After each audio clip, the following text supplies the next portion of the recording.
Hello, this is Coach Gogo again. I am with Dr. Akinyemi of Alpha Allergy and Asthma Associates, and we're going to talk today to you and set the stage for answering questions around whether you need an allergist, under what circumstances you should consider seeing an allergist. Doc, thank you for being here this morning. Thank you for having me.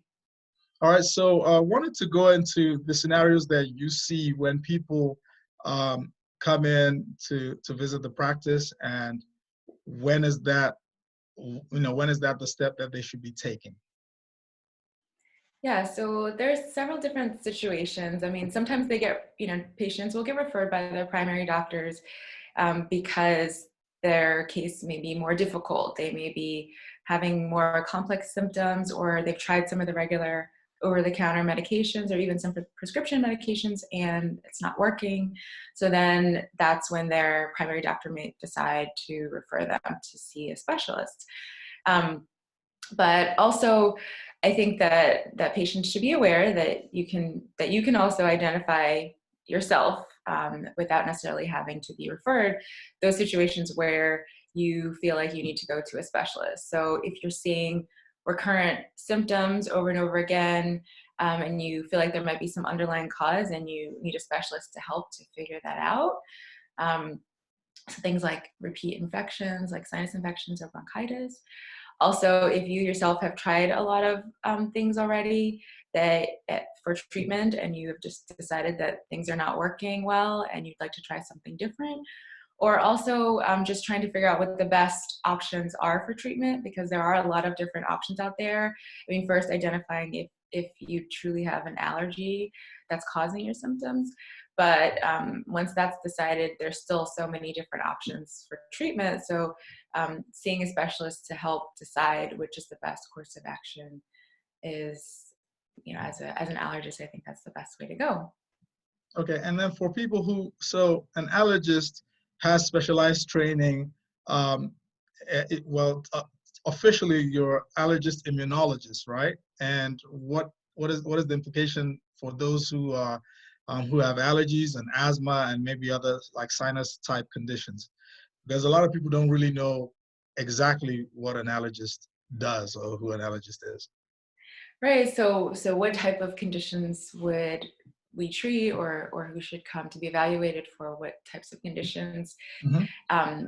That's your question, right? Yes. Just to clarify. It's close enough. Yeah. So basically, as you said, there are things like asthma that some people don't realize it is an allergic disease for most patients, not for everyone, but we do treat patients with asthma.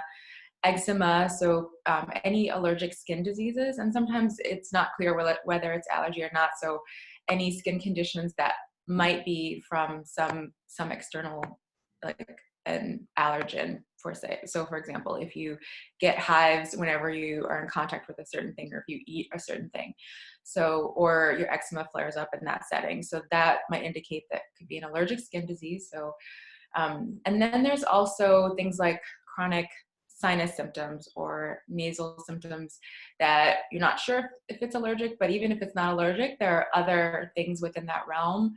People with nasal polyps, there's a lot of different conditions that are sinus related that are not necessarily allergic triggered or caused by allergies, but they're still in the realm of what an allergist would treat.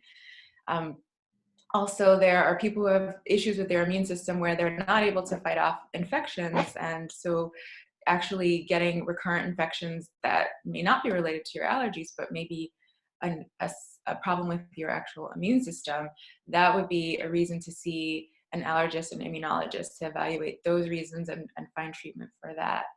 So there's a broad range of things, including drug allergies, food allergies, insect allergies. So anything that you can be allergic to is definitely in our realm, including metal allergies, chemical allergies. There's just many things that are in our purview.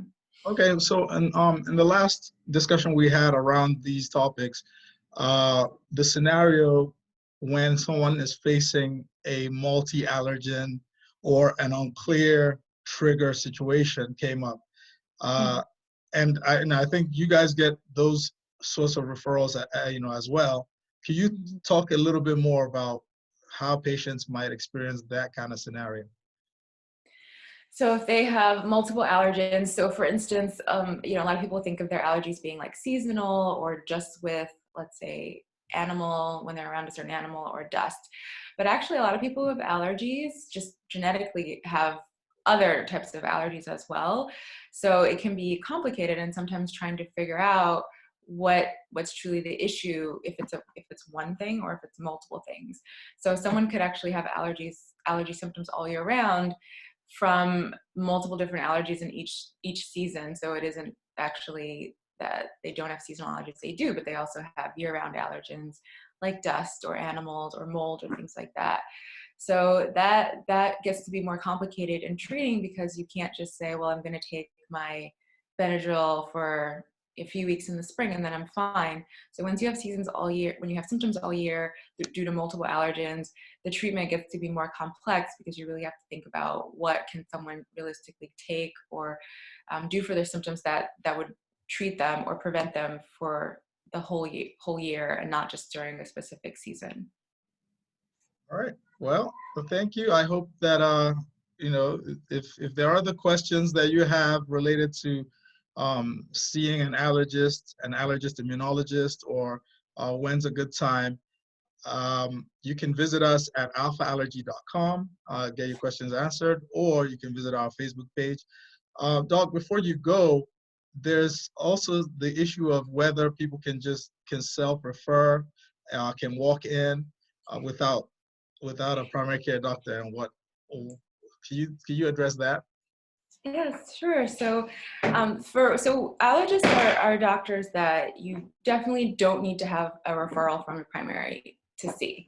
So, unless it's something that is required by your insurance company. So, if you have symptoms or you have questions about whether you're having allergies or an issue with your immune system not being able to fight off infections, then you can observe your symptoms and make that decision. And so, we like when patients self-refer, actually, because that is someone who's paying attention to their symptoms and can initiate where they think they might need to go. And you don't have to wait for your primary care doctor to do that for you. Do we need to sort of check the insurance, or how does that work?